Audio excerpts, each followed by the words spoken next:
I actually have a funny story. So, I was camping with my best friend, and it rained. And I had a tent that had a hole in the roof. And it was pouring down rain all day. When we got back to the tent to go to sleep, my sleeping bag was soaking wet. So, I couldn't sleep in it. I mean, I would have got sick. I would have froze to death.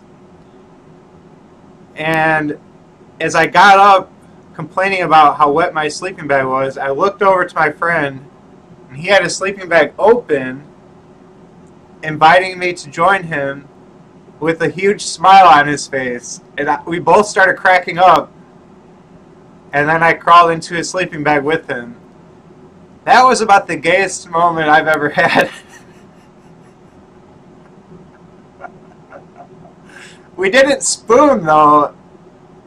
Guys, calm down. There was no spooning happening.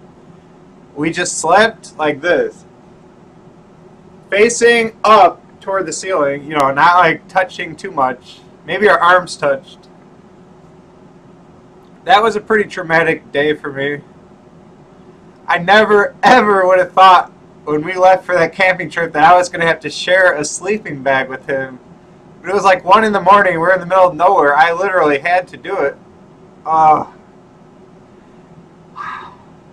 It was brutal.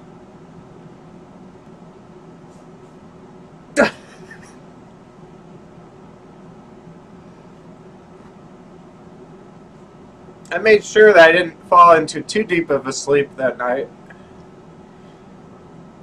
I was really scared something might poke me on accident, so I had to keep up my guard all night.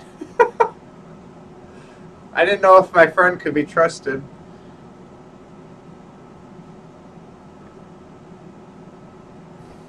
We did not build tents!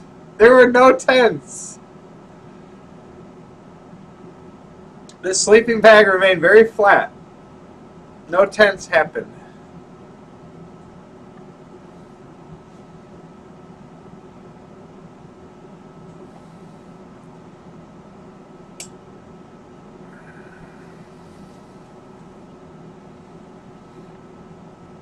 It was pretty fun. It was like a funny moment. I mean, both of us were athletes. Both of us were probably at least a little bit homophobic. For two homophobic, straight, athletic males, two jocks, to be forced into sharing a sleeping bag, it's actually a funny scenario. You wish you were there in that sleeping bag as well.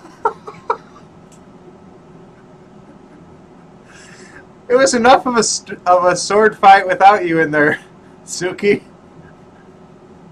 No more sword fights.